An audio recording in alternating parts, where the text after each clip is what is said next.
Assim os céus e a terra foram finalizados, e todo o seu exército, as estrelas e todos os mundos, o universo. E no sétimo dia, Deus terminou o trabalho que havia realizado em 6 dias, como acabamos de ver aqui no relato, na narrativa da semana da criação.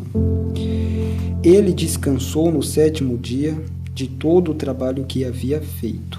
E Deus abençoou o sétimo dia e o santificou, porque nele ele havia descansado de todo o seu trabalho que Deus criou e fez.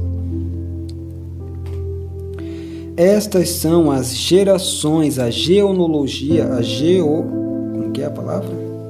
Genealogia dos céus e da terra, quando foram criados, no dia em que o Senhor Deus fez a terra e os céus. Aqui é a primeira vez que aparece o tetragrama, as letras que compõem o nome de Deus, YHWH, que alguns interpretam Yahvé, Yahu, Yahu, Jeová. Continuando, e toda planta do campo antes de estar na terra, e toda erva do campo antes de crescer, pois Yahvé, Yahu, Jeová Deus, não havia feito chover sobre a terra, e não havia homem para cultivar a terra. Mas ali subia uma neblina, uma fumaça da terra, um vapor, neblina, vapor, não sei se posso dizer que são coisas iguais, e regava toda a face da terra. Eu creio que não, neblina não é vapor. E Jeová, Yahvé, Yahu, Jeová Deus formou o homem do pó da terra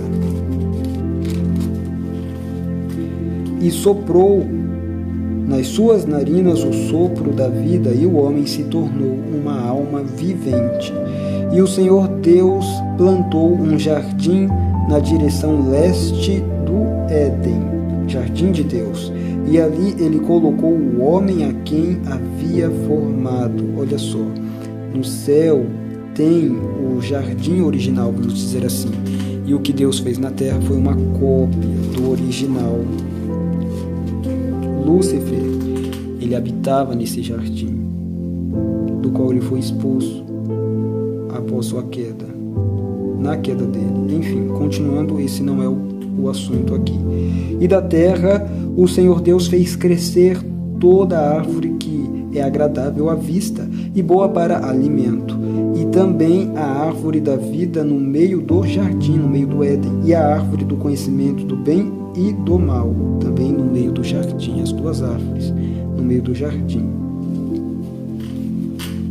E um rio saía do Éden para regar o jardim, e dali partia-se e tornava-se 4 cabeças. O nome do primeiro é Pison. Este é o que circunda toda a terra de Ávila, onde há ouro, e o ouro dessa terra é bom. Ali há bidélio e a pedra ônix. E o nome do segundo rio é Gion. Esse é o mesmo que circunda toda a terra de Cush. E o nome do terceiro é Idekel. Este é o que vai para o leste da Síria. E o quarto rio é Eufrates. E Jeová Deus tomou o homem e o colocou no jardim do Éden para cultivá-lo e guardá-lo. Terminando.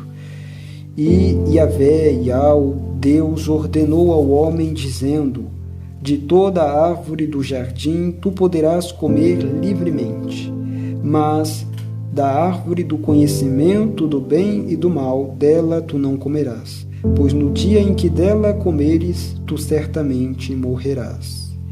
E o Senhor Deus disse: não é bom que o homem esteja sozinho. Eu farei uma adjuntora adequada para ele. E da terra o Senhor Deus formou todo animal do campo e toda ave do ar, e os levou até Adão para ver como ele lhes chamaria. E como quer que Adão chamasse cada criatura vivente, esse era o seu nome.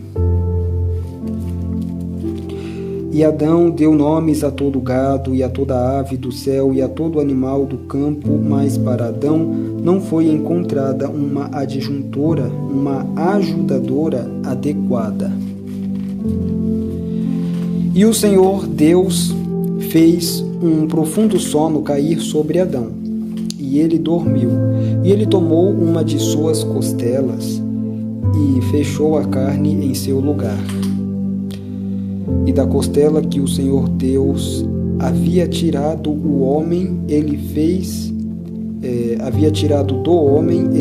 uma mulher e a levou ao homem.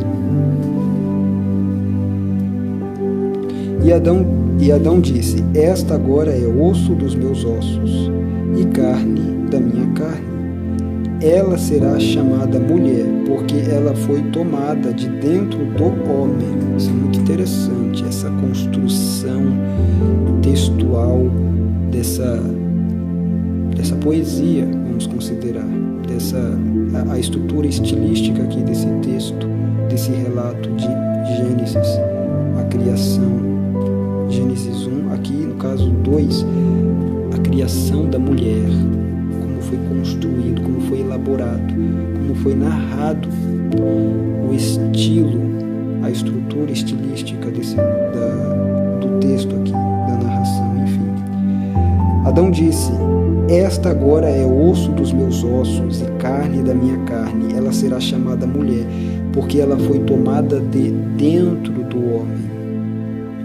Por isso, o homem deixará seu pai e sua mãe e se apegará à sua mulher.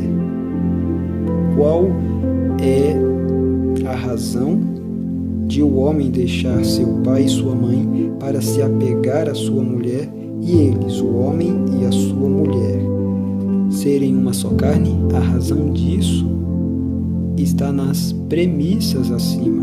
Essa é a conclusão. A conclusão de que premissas? Parando um pouco aqui para refletir, de que a mulher, ela foi tomada de dentro do homem. Eu só estou usando aqui as palavras da Bíblia. E estavam os dois nus, e o homem e sua mulher, e não estavam envergonhados. Fim da história do capítulo 2.